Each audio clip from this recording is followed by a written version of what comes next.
Chapter 6.8 The Social Ecological Model. To return now to mechanistic science's development of the theory known as the Social Ecological Model, SEM, as a means of avoiding the unbearable significance of bonobos' remarkable nurturing maternal behaviour. In essence, the SEM holds that the abundance of food available to the bonobos was what gave rise to their extraordinary harmony and cooperation. The model maintains that a plentiful supply of food meant that groups of bonobos no longer had to split up to feed, which gave females the opportunity to socialise more and, in time, form coalitions to protect themselves against aggressive male competition for mating opportunities, thus forcing males to adopt more cooperative strategies.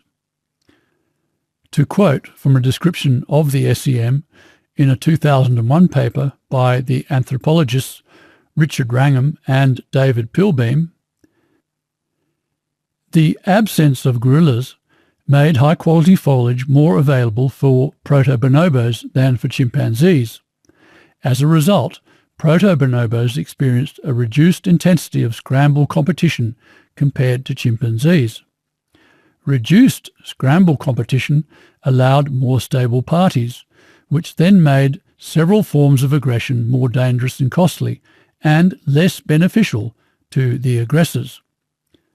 This change in the economics of violence led through various social consequences to female-female alliances, concealed ovulation, and reduced individual vulnerability to gang attacks. All these favoured a reduction in the propensity for male aggressiveness. So, under the dictates of the SEM, bonobos were able to become, to quote Wrangham again, a species biologically committed to the moral aspects of what, ironically, we like to call humanity: respect for others, personal restraint, and turning aside from violence as a solution to conflicting social interests. Wrangham is also reported to have referred to those loving bonobos. In essence, this model claimed to explain bonobos' extraordinary respect for others, personal restraint, loving, moral, cooperative nature, without a single mention of the importance of nurturing. Its appeal, however, can be judged by its adoption, in one form or another, by almost all the leading bonobo researchers, including Alison and Noel Badrian, Ben Blunt, Christoph Boesch, Barbara Fruth, Brian Hare, Gottfried Holman, Takayoshi Kano, Suhisa Kuroda, Toshisada Nishida, Amy Parrish, David Pilbeam, Barbara Smuts, Randall Sussman, Frans de Waal, Francis White, and Richard Wrangham, and by the fact that it remains virtually uncontested since being put forward in the early 1980s. While not all these scientists necessarily agree with Wrangham that the bonobos behave in a loving way, with some maintaining bonobos are capable only of reciprocal selflessness, all acknowledge that bonobos are extraordinarily cooperative, and all use the SEM to explain that cooperation. But while the SEM serves the purpose of denying the significance of nurturing in bonobo society, the arguments it uses to do so, namely that stable parties allow females to form coalitions to counter male aggression, and that those coalitions are successful in dominating males, are, in fact, seriously flawed. Firstly, with regard to bonobo females being able to form coalitions to protect themselves against male aggression, the SEM argues that the opportunity to spend more time together, which in the case of bonobos they say was made possible by an abundance of food, allowed bonobos to form stable parties that in time allowed the formation of female-female alliances to protect themselves against male aggressiveness arising from competition for mating opportunities. However, while it is not uncommon amongst mammals for situations to occur where stable parties are able to and do form, it is rare for such stable parties to lead to female-female alliances that have the power to prevent male aggressiveness, which is surprising because such an alliance would certainly seem beneficial since male aggression does come at a cost to females, as these quotes indicate. Sexual harassment has significant negative consequences for females, even when it doesn't end up in coerced sex. It can increase stress and interfere with normal activities, reducing health, fitness and longevity. Some forms of harassment may even culminate in injury or death. And females in many mammalian species experience both sexual aggression and infanticide by males. If stable parties were all that were required to form female-female alliances that could stop male aggressiveness, then such alliances would be common amongst mammals, but they aren't. In short, the formation of such alliances do occur within primate societies, especially among bonobos, but if the SEM is correct, it should also be regularly occurring in the societies of non-primate mammals. But it isn't. To quote the anthropologists Barbara and Robert Smoot, the use of female coalitions to thwart aggressive males appears to be rare in other mammals compared with non-human primates. The only conclusion for why the strategy of forging female-female alliances to prevent male aggressiveness is rare outside primate species is that the strategy is not genetically successful. In other words, it is not in the interest of the female's chances of reproducing her genes. Otherwise, natural selection would have discovered it and the practice would be common amongst all mammals. As such, there has to be some other factor aside from stable parties enabling females to form these types of coalitions. And the regularity with which these alliances appear within primates compared with non-primate mammals suggests it is something unique to primates. But while the SEM cannot account for this peculiarity, the love indoctrination explanation certainly does. As was explained in Chapter 5.4, primates whose arms are semi-freed from walking and are thus able to hold a helpless infant are uniquely placed to develop love indoctrination should conditions be favourable. And, as we've established, the bonobos have the most favourable environmental conditions amongst the primates and, as a result, have been able to develop the most love-indoctrinated integration. Yes, it would appear that it is only amongst primate species where more nurturing is able to be selected for and both males and females are able to be indoctrinated with unconditional selfless love that the economics of violence changes enough for it to be possible to form female-female alliances to help rein in male aggressiveness.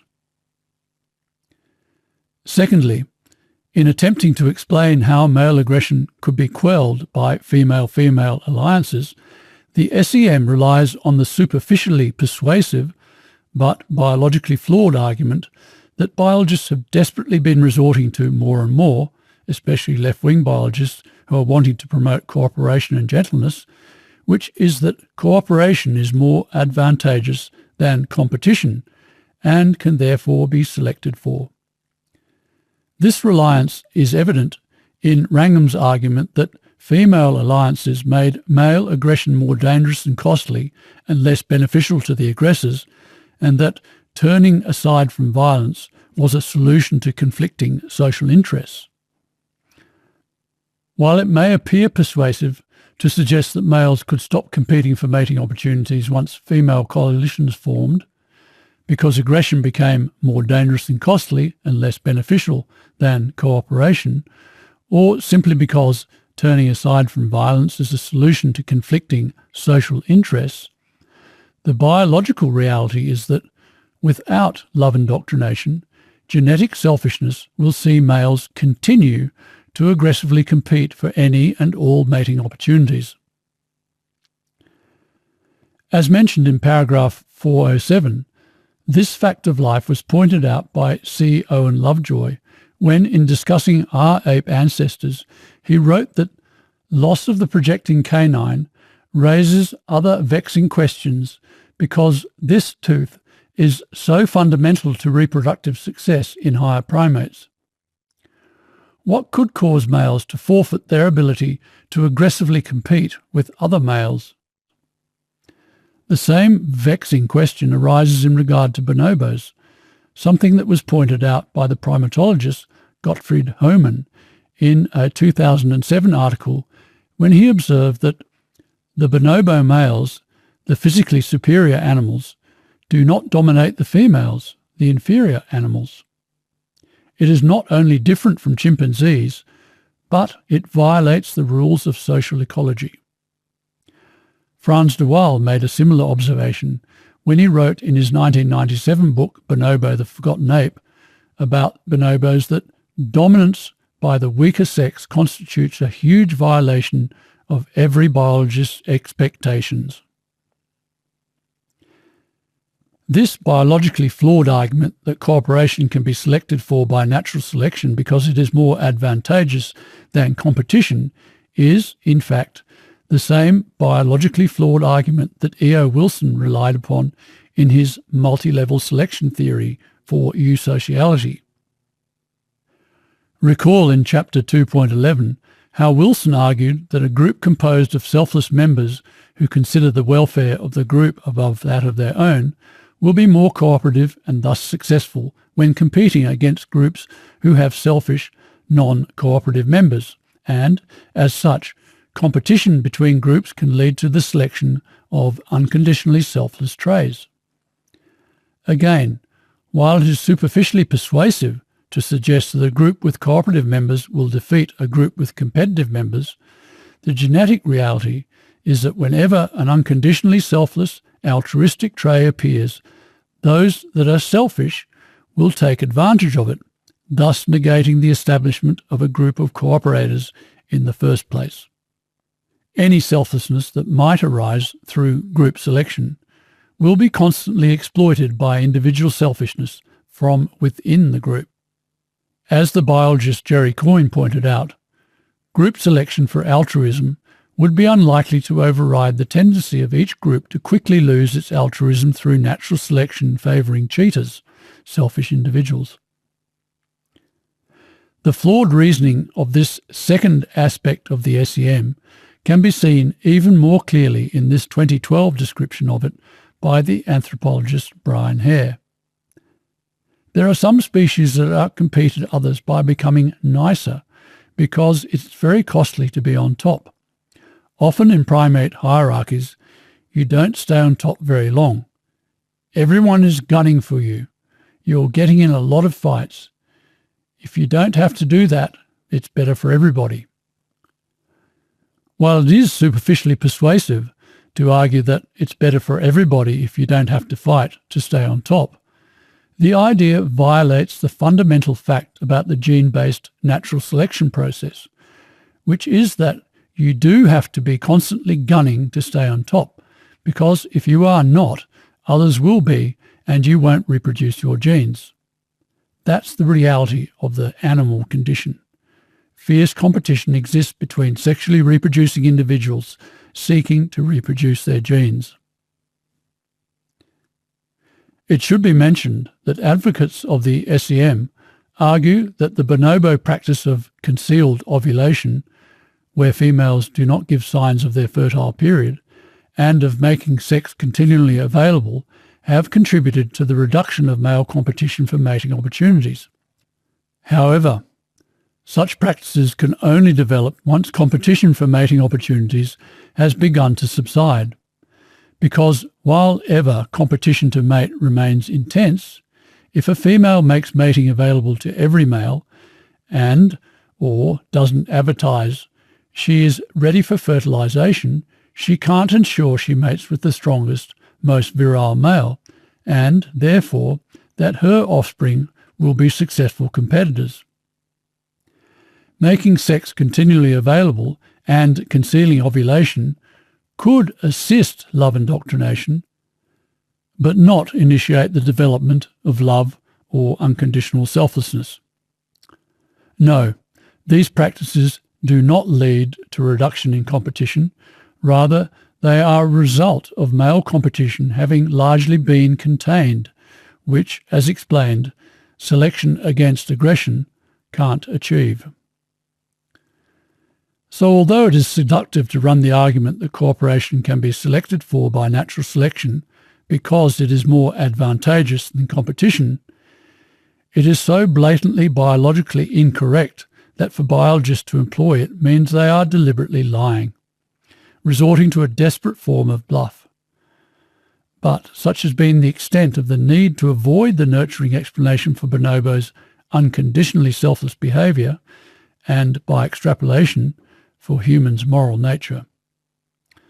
So it is not surprising that this now insatiable need to account for our moral instincts in a non-confronting way has led to the development of a somewhat more refined form of the social ecological model.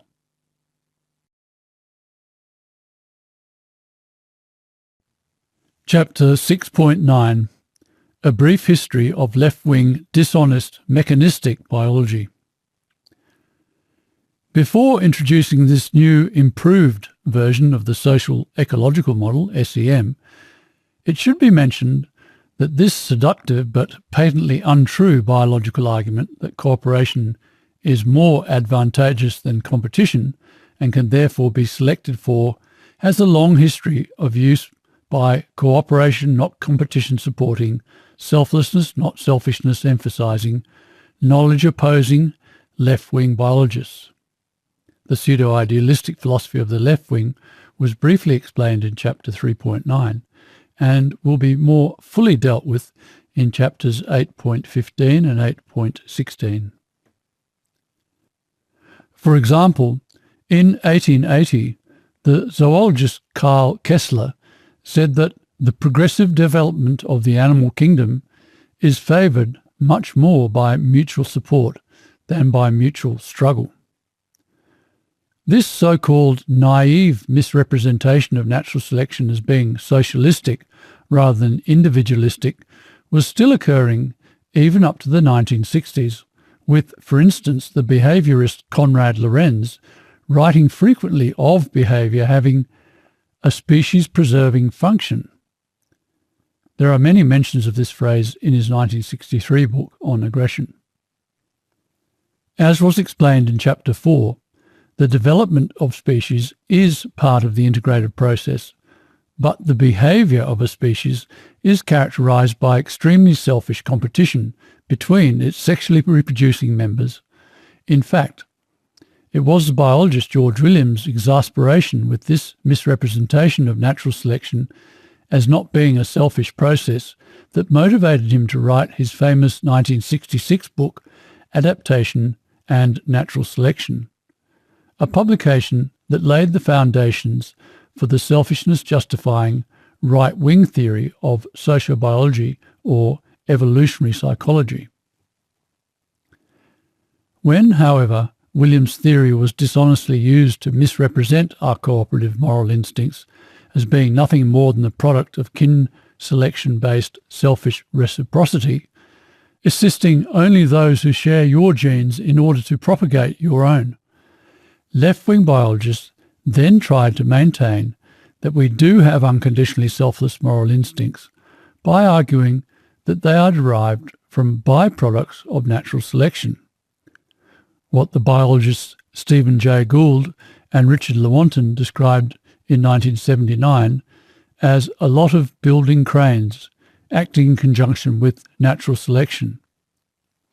But when Gould and Lewontin were unable to specify what the particular byproducts or spandrels or cranes were that achieved this feat of creating our genuinely moral instincts, the byproduct was nurturing, but they couldn't confront and admit that truth, the left wing was left with nowhere to go but to loop back to the now highly discredited cooperation is more advantageous than competition and can therefore be selected for group selection type argument.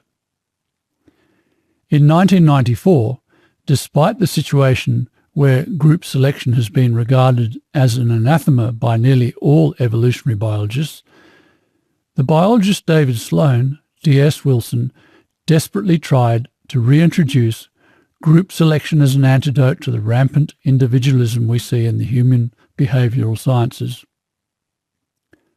In fact, it was D.S. Wilson's theory of multi-level selection that argued that natural selection operated at the group level as well as the individual level that, as described in Chapter 2.11, E.O. Wilson commandeered to reassert the right-wing emphasis on selfishness by claiming that even though multi-level selection supposedly confirmed we have unconditionally selfless instincts derived, he said, from warring between groups, it still allowed for the existence within us of selfish instincts derived from individual level selection.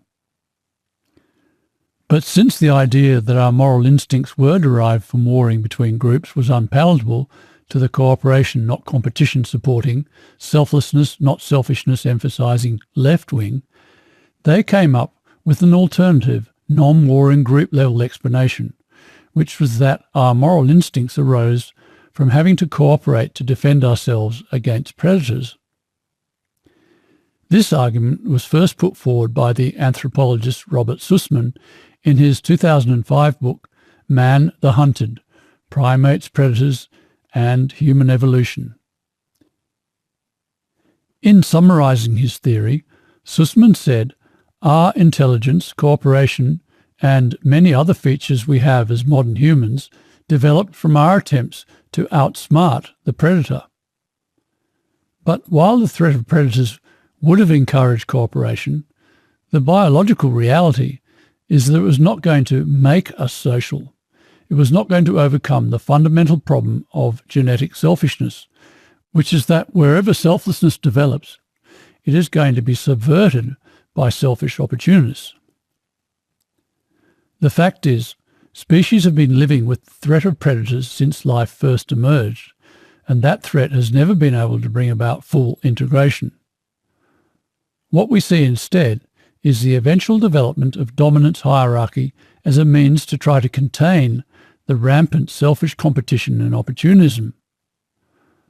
The whole reason E.O. Wilson put forward the argument that warring between groups was the full integration, or eusociality, threshold breaker was because there had to be an extreme need for cooperation if selfish opportunism was going to be defeated.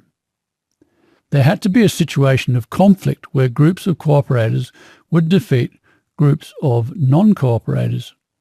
Arguing that groups of cooperators survive the threat of predators better than groups of non-cooperators doesn't create anything like the same selection pressure as actual conflict between groups. Indeed, this defence against predators argument overlooks the basic reason Wilson put forward the supposedly plausible, but actually still flawed, between-group warfare argument, and, apparently sensing this deficiency, what left-wing biologists then did was try to bolster it by adding the old byproducts, many cranes, matrix of influences, illusion that Gould and Lewontin had first used. In a desperate attempt to somehow find a cooperation emphasising biological account of human origins, the left wing were now being forced to throw everything into the pot, group selection and a multitude of vague influences. This is evident in the 2011 book Origins of Altruism and Cooperation, where, for example, Robert Sussman and Robert Cloninger wrote in the foreword that research in a great diversity of scientific disciplines is revealing that there are many biological and behavioural mechanisms that humans and non-human primates use to reinforce pro-social or cooperative behaviour. For example, there are specific neurobiological and hormonal mechanisms that support social behaviour. There are also psychological, psychiatric and cultural mechanisms. Yes, it was being alleged that a matrix of many biological and behavioural mechanisms created pro-social or cooperative behaviour. But the question remains, how exactly did it do it? The illusion is that the origin of our moral instincts had been explained when it hasn't. But again, in the desperation to counter the right wing's selfishness-emphasising doctrine, such extreme illusion was deemed necessary. As was mentioned in Chapter 2, when the human condition avoiding fundamentally dishonest right-wing biological theories for human origins were first presented, a much more complete description of all these right-wing and left-wing dishonest biological theories about human origins can be found in Freedom Expanded at www.humancondition.com/freedom-expanded-the-denials-in-biology. Clearly, avoiding the nurturing explanation for our moral instincts meant that neither the right wing nor the left wing was ever going to provide an accountable explanation of our moral instincts. While the selfishness emphasising but still human condition avoiding right wing at least had the advantage of being able to truthfully emphasise that natural selection is a selfish process to support their position, the selflessness emphasising but human condition avoiding left wing had to rely on the patently dishonest cooperation beats competition group selection type argument. And since both camps were, in any case, avoiding the entire issue of the human condition itself and, therefore, denying integrative meaning, it wasn't possible for either to explain what was explained in Chapter 4, which is that even though the gene-based natural selection process is dedicated to developing the order of matter, it couldn't, outside of the love indoctrination scenario, select for the self-eliminating, unconditionally selfless traits that would allow full integration. And unable to access this human condition confronting, reconciling explanation of the paradoxical nature of the gene-based natural selection process, these two positions became more and more desperate, with the right-wing position, which stressed the fact that genes are selfish, producing the selfishness justifying theories of social Darwinism, which led to sociobiology or evolutionary psychology and developed into multi-level selection that were described in Chapter 2, and the idealism stressing left-wing position, which attempted to emphasise the greater truth that natural selection is an integrated process, embarking on the journey just outlined, where group selection was put forward as the explanation for the origin of our moral nature. Then, when group selection was dismissed as unsound biology, a multitude of influences was proposed. And then when that failed, group selection was once again brought back into play. And then when that inevitably fell short, a completely desperate combination of both group selection and a matrix of influences was resorted to. Of course, without the reconciling explanation as to why the right wing and the left wing emerged in the first place, both strategies were bound to become sillier and sillier, and in the end, completely mad. And, as is being described, that is what happened. The right wing ended up developing the extremely mad and dangerous theory of multi-level selection, while the left wing ended up developing the extremely mad and dangerous theory of the SEM. I've written more about just how farcical science has become in Freedom Expanded at www.humancondition.com/freedom-expanded-science-farce. Based around the shocking revelations in the 2010 documentary Secrets of the Tribe, I describe the equally dishonest and thus never can be reconciled and thus now totally polarised right-wing and left-wing anthropological theories that are reviewed in the documentary and which seek to account for the behaviour of the relatively innocent Yanomamo Indians of the Amazon. This ridiculous situation that so characterises science now, where no one cares about the pursuit of truth-based understanding anymore, only about imposing their own twisted philosophy on the world, was perfectly captured at the end of the documentary when it played George and Ira Gershwin's well-known 1937 song, Let's Call the Whole Thing Off, which features the lyrics, "Things have come to a pretty pass. It looks as if we two will never be one. You like potato and I like potato. Let's call the whole thing off." Yes, Science is so dishonest and thus inept now it may as well call the whole thing off, abandon its task of finding understanding of human behaviour. I might also mention that right-wing anthropologists' portrayal of so-called primitive races as not being relatively innocent but fierce and aggressive, as described in the program in relation to the Yanomami, will be exposed for the lie that it is later in paragraphs 862 to 868.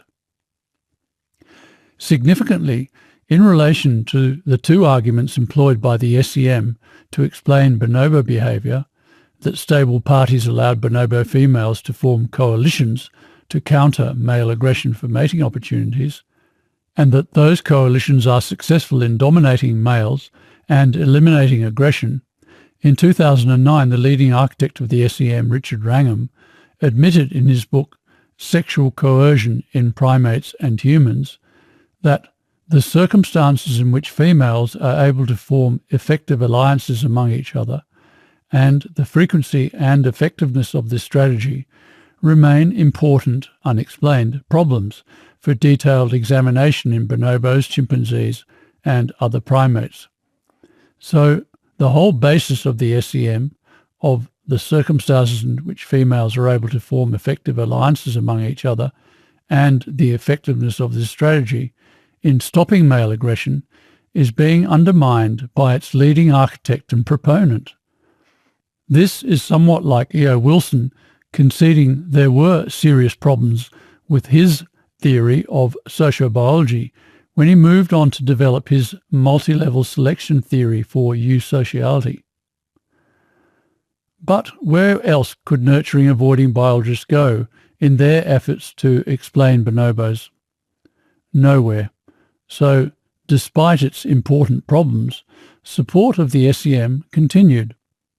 What will now be described is how nurturing avoiding mechanistic biologists tried to make the SEM more accountable of bonobos and our ape ancestors' extraordinarily integrative moral behaviour.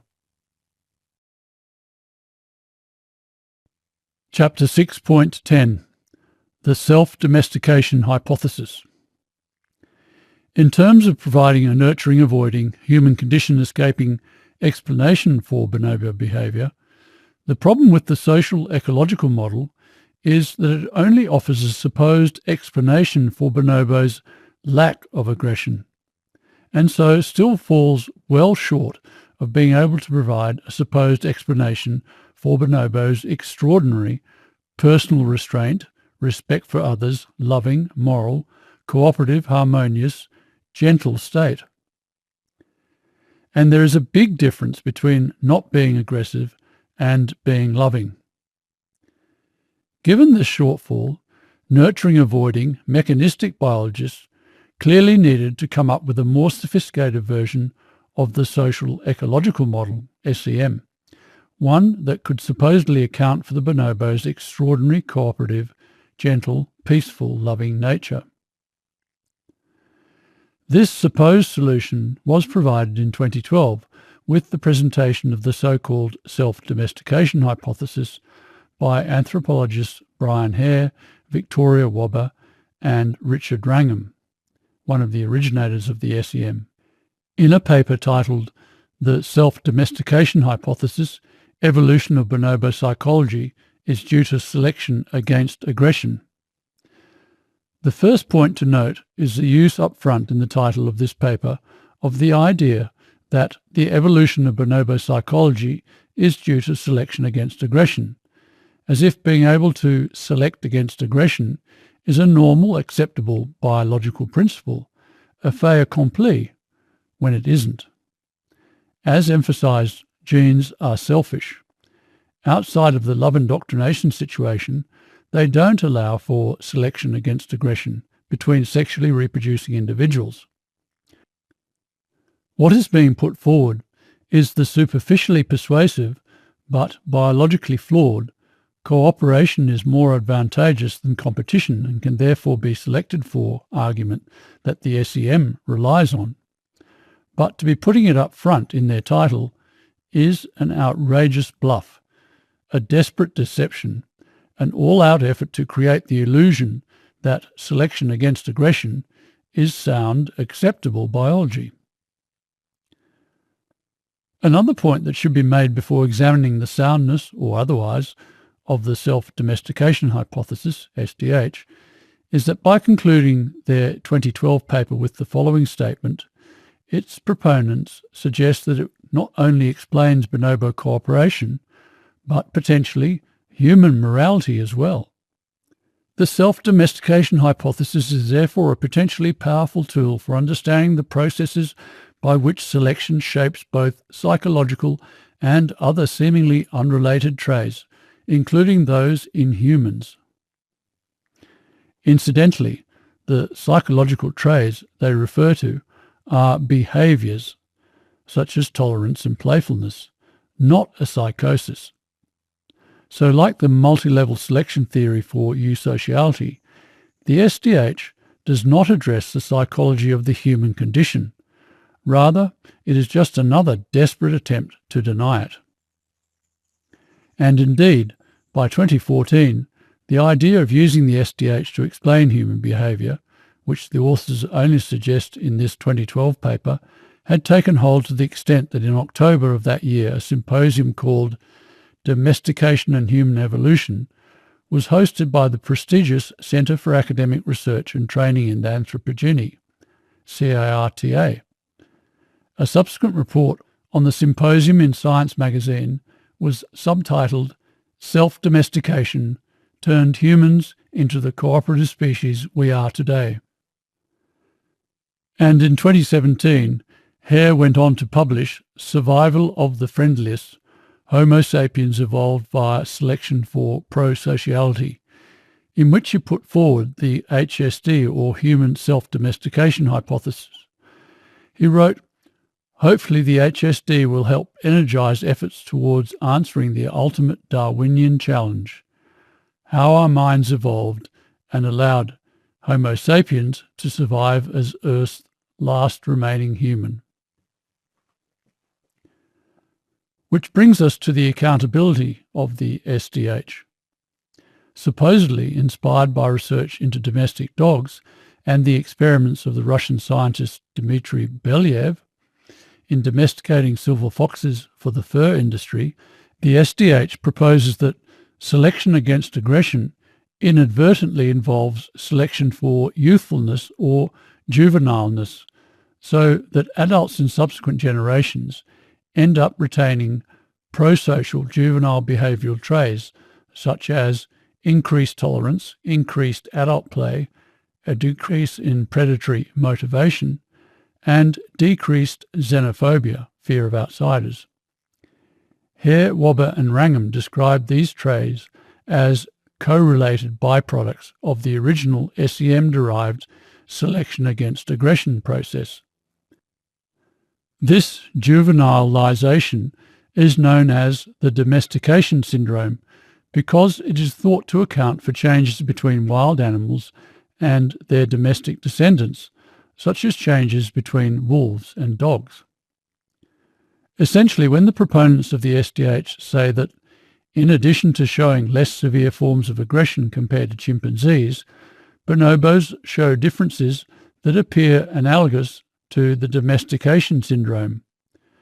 What they are claiming is that the increase in prosocial behaviour that characterises the domestication syndrome bridges the gap between the mere lack of aggression that the SEM could only hope to account for and bonobos' extraordinary personal restraint, respect for others, loving, moral, cooperative, harmonious, gentle behaviour. However, juvenile prosocial behaviour does not replace or override the selfish genetic need to aggressively compete for the fundamental biological needs of food, shelter, territory and mates. In fact, species that have been domesticated, like dogs and foxes, still aggressively compete for food, territory and mating opportunities, something that is almost entirely absent in bonobo behaviour. So the SDH's claim to bridge the gap and explain bonobos' selfless, loving behaviour is simply another giant bluff. The truth is that without the involvement of love indoctrination to first establish unconditionally selfless love in the system, retarding stages of maturation alone can't create a state of unconditionally selfless love. Certainly, humans have domesticated dogs and even silver foxes by selecting for tamer and more social juvenile characteristics, the effect of which has been to retard the development of these animals so that they retain the tamer, more tolerant and more pro-social behaviour of juveniles into adulthood, with the juvenile physical characteristics of floppy ears, more neotenous faces, etc., also carrying through into adulthood. However, while retarding development does bring the tamer, more tolerant, more pro-social characteristics of the juvenile stages into adulthood, it doesn't free the genes from their need to be selfish, and so doesn't eliminate selfish competition and aggression. Only love indoctrination can do that. Juvenileness is a form of more tolerant socialness, but it isn't a selfless state. In fact, as stated, dogs and foxes who have been puppified still aggressively compete for the resources of food, territory, and mating opportunities, behaviour that lies in stark contrast to bonobo's selfless and loving behaviour. Being prepared to mingle and socialise, even being more playful, like domesticated dogs, is an improvement on the SEM's reduced aggression theory for bonobo behaviour, but the truth is it still falls well short of being able to account for bonobo's unconditionally loving behaviour. A brief summary of the love indoctrination process that was described in Chapter 5 may help clarify this failure of both the social ecological model, SEM, and the self-domestication hypothesis, SDH. The love indoctrination process states that by selecting for longer infancies, which primates with their arms semi-freed from having to walk on all fours were able to do because they could hold a helpless infant, and for more maternal mothers, all within an ideal nursery environment of ample food and few predators, an infant's brain is able to be inscribed or indoctrinated with unconditionally selfless love, thus allowing it to grow up to behave selflessly. An accidental but fortuitous side effect of this indoctrination or training of a mind in selfless, truthful, effective thinking, however, was the emergence of consciousness. For once liberated, the conscious mind could then support the development of selflessness by consciously favouring, especially in mate selection, more selfless individuals, thus greatly speeding up the development of selflessness. Since the training in selfless love tended to wear off with age, selection for selflessness became, to a degree, a selection for youthfulness, resulting in more youthful, neotenous characteristics in adults. Both the SEM and the SDH, in effect, describe this process, but without the key element of the involvement of the nurturing of unconditional selflessness. They omit the whole process of love indoctrination, a glaring omission that created two problems. First, it necessitated the development of the flawed, dishonest, selection against aggression argument to attempt to explain how selfless cooperation could emerge without love indoctrination. And second, since this selection against aggression could not, in fact, create unconditionally selfless love, only a supposed reduction in aggression, it could only ever lead to less aggressive, tamer, more tolerant, more social characteristics in adults. The point is, unconditionally selfless love is not produced by the situation espoused by either the SEM or the SDH, whereas love indoctrination does produce love, which can then be actively selected for. So neither the SEM nor the SDH explains the extraordinary personal restraint, respect for others, loving, moral, unconditionally selfless, cooperative, harmonious, gentle behaviour we see in bonobos and in our own moral instincts. The selection against aggression that the SEM describes and the delaying of the onset of adult competitiveness and aggression that the SDH proposes do not produce an unconditionally loving individual. To produce that, you have to be selecting for individuals that have been nurtured with love. But that is a process neither the SEM or the SDH recognises. To suggest that selecting for juvenileness can lead to less aggressive juvenile psychology being carried through to adulthood to the point of eliminating selfishness was simply a deception, another bluff by the proponents of the SDH.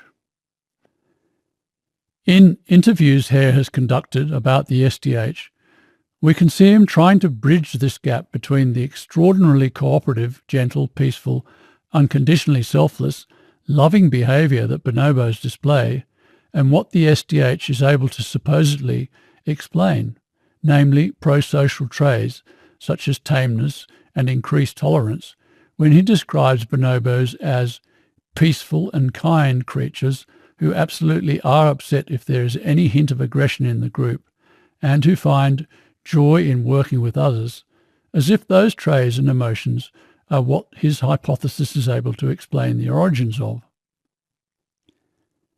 This attempt by Hare to bridge the gap between the extraordinarily cooperative, selfless behaviour that bonobos display and what the SDH is allegedly able to explain is very similar to Wrangham's earlier claim that the SEM is able to account for bonobos' extraordinary, and these are his words, personal restraint, respect for others, loving moral behaviour. Furthermore, it was also described earlier how in their 2012 paper, Hare, Wobber and Wrangham said their self-domestication hypothesis is a potentially powerful tool for understanding the psychological traits in humans, a potentially powerful tool for understanding the origin of our unconditionally selfless moral nature, no less. Hare has also proposed that bonobos display what might be thought of as our better angels, which again is our unconditionally selfless moral nature. The truth is, domestication or juvenilization cannot create this type of behaviour without there having been love indoctrination. It can only stymie the growth of adult types of behaviour, and so Hare and Wrangham are having to exaggerate its effects to account for bonobos' love and gentleness. Yes, it is only as part of the nurturing love indoctrination process that juvenilization can produce real loving, moral, peaceful, kind joy in cooperation, personal restraint and respect for others, and an abhorrence of aggression. All my publications have included a description of the love indoctrination mate selection process, with an account of humans' domestication of dogs appearing in my 1988 book, Free: The End of the Human Condition. See www.humancondition.com/free-love-indoctrination. And a description of humans' domestication of both dogs and foxes appearing in the 2009 edition of my book, The Great Exodus. See www.humancondition.com/exodus-mate-selection. Wrangham was sent free in 1988, and over 2005 to 2006, all three SDH authors were sent another of my publications, The Human Condition Documentary Proposal, which also contains a description of the love indoctrination mate selection process. See www.humancondition.com/doco-maternalism.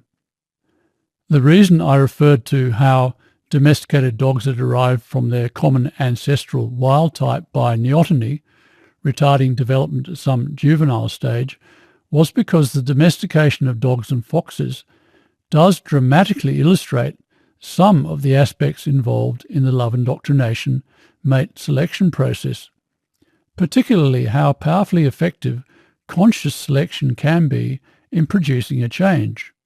It explains the speed of human development and how the development of stages of maturation is retarded by selecting for youthfulness. It's a marvellous illustration of the development of neoteny. However, I explained that self-selection, as I originally termed the process that bonobos and our ape ancestors employed to assist in the development of unconditionally selfless behaviour, differs to the selection we employed to domesticate dogs and foxes, in that without love indoctrination to create the unconditionally selfless love that could then be selected for, self-domestication, or again, as I termed the process in all my books, self-selection, can only achieve tamer, more tolerant and more social characteristics in adults, not unconditionally selfless love. As I emphasized in Free, on their own, genes could not develop selflessness, but once there was love indoctrination, they could. An illustration of the difference between the effects of love indoctrination and the effects of domestication put forward by the SDH, which is merely selecting against aggression, can be seen in the work of the famous dog whisperer, César Millan. Millan is forever informing dog owners that the mistake they are making in trying to control their dogs is that they are attempting to love them into behaving less aggressively, when what they have to do to achieve control and reduce aggression is impose dominance. Millan is, in effect, recognizing that domesticated dogs haven't overcome the animal condition of selfishly having to ensure their genes reproduce, which is why they are still highly competitive for food, shelter, territory, and a mate. A competitiveness that can only be partially overcome through the imposition of a dominance hierarchy, where each individual accepts its position in a hierarchy that is determined according to the competitive strengths of the various individuals involved. I might mention that in 2013, Hare published a best-selling book titled The Genius of Dogs, in which he again exaggerated the effects of domestication, this time in regard to dogs, writing that in contrast to wolf packs, where the leaders are the dominant breeding pair, the leader of a feral dog pack is the dog who has the most friends. This statement is supposedly supported by a report titled Effect of Affiliative and Agonistic Relationships on Leadership Behaviour in Free-Ranging Dogs, which found that formal dominance in free-ranging dogs may be a more consistent predictor of leadership than agonistic dominance. Although this finding distinguishes between formal dominance, in which the subordinate animal signals its submission during a greeting ceremony, and agonistic dominance, in which the subordinate animal signals its submission following a fight, it still makes very clear that feral dogs are highly competitive and operate within a dominance hierarchy. In summary, there is a quantum difference between the claimed reduction in aggression that both the social ecological model, SEM, and the self-domestication hypothesis, SDH, can supposedly produce, and the very real love we see in bonobos. Neither the SEM or the SDH begin to offer an accountable explanation of that species' extremely loving behaviour, whereas the nurturing love indoctrination explanation fully accounts for it. Although genes are a tool for developing order, they are limited in the sense that they can't normally develop unconditional selflessness, which means that genetics is a selfish, cold, loveless process. It is not going to produce bonobos' warm, gentle, cooperative, loving behaviour, unless the love indoctrination path is taken. For it alone has the power to superimpose love on an essentially selfish system. As Drummond said of nurturing love, it was only once this fire began to warm the cold hearth of nature and give humanity a heart, the most stupendous task of the past was accomplished. In contrast, the SEM and the SDH are desperate and hopelessly flawed attempts to explain bonobo behaviour and the origins of our moral nature without admitting the critical role of nurturing. A more complete description of the SEM and the SDH and their limitations can be found in Freedom Expanded at www.humancondition.com/freedom-expanded-social-ecological-model. Having now analysed the mechanisms of both the SEM and the SDH, we now need to describe the immense danger they present to the human race. Chapter 6.11 End Play for the Human Race. As pointed out in Chapter 2.4 and emphasised again at the beginning of this chapter, the great danger of the practice of denial is that, in the end, it becomes so entrenched and sophisticated that it locks humanity onto a path to terminal alienation, to total madness and extinction, to the universal ruin to the world that Plato said more and more forgetting denial leads to. The development of the denial of the truth that nurturing created humanity, firstly in the form of the social ecological model, SEM, and in its most recent and most sophisticated incarnation, the self-domestication hypothesis, SDH, dramatically illustrates this dangerous potential. The bonobos offer the most powerful evidence of the nurturing origins of our unconditionally selfless moral soul, but the SEM, and to an even greater extent the SDH, attempt to not only deny that evidence, but bury it under seductive yet totally false explanations for their gentle, loving, cooperative nature. Misappropriating aspects of the truth about bonobos, such as their extraordinary loving cooperation, their neoteny, and even burgeoning intelligence, which the SDH does using a version of the social or Machiavellian intelligence hypothesis, the dishonesty of which was briefly explained in Chapter 6.5.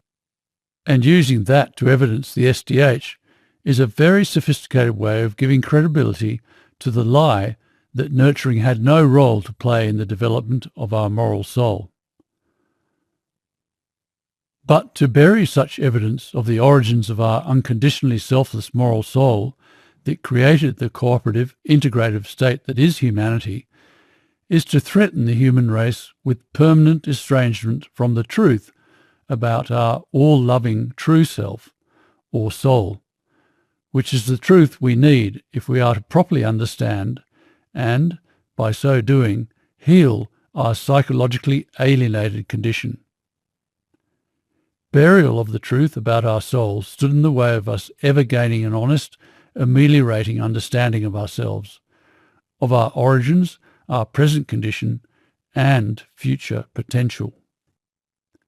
Further, to deny the importance of nurturing is to deny the importance of the main activity we need to practice if we are to produce humans who are sound and secure in self.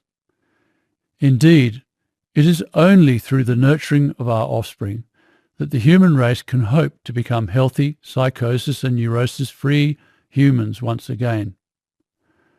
To, as Montague said, put man back upon the road of his evolutionary destiny from which he has gone so far astray, and restore health and happiness for all humanity.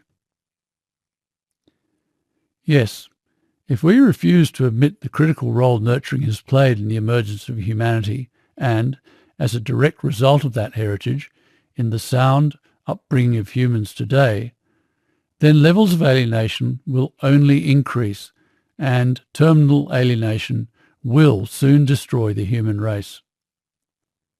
Like E.O. Wilson's use of the multi-level selection theory to deny the true nature of the human condition, the SEM's and the SDH's denial of the importance of nurturing is such an alienating lie that it will lead the human race into a state of irretrievable madness. Indeed, as if the danger just described wasn't enough, the even greater threat posed by the SEM and the SDH is that it is now being developed into another denial of the true nature of the human condition that is even more seductive and thus dangerous than Wilson's, because it appears to take into account, albeit in a totally distorting manner, the most crucial evidence we have about human origins from our closest relatives, the bonobos. As the lead author of the SDH, Brian Hare, has said, they, bonobos, have done something in their evolution that even humans can't do. They don't have the dark side we do.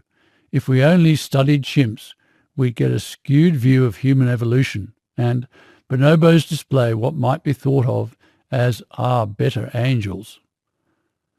So, according to Hare, chimpanzee-like instincts in humans account for our dark side, while the instincts allegedly accounted for by the SEM and SDH, as demonstrated by the bonobos, gave rise to our goodness, our unconditionally selfless moral instincts, our better angels.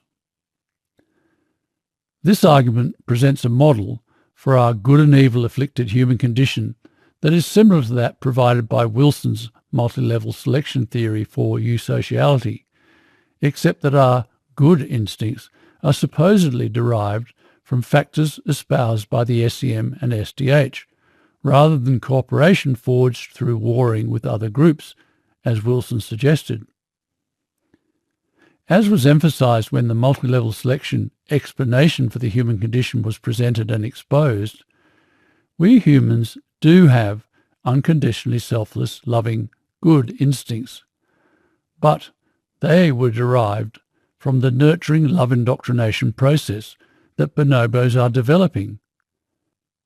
And we do practice divisive, bad behaviour, but again, that is derived not from genetic competitiveness, but from a psychosis that emerged when our conscious mind was liberated by the love indoctrination process, and, once liberated, rapidly developed to challenge our completely loving, not partially loving and partially selfish, good instincts for the role of managing our lives.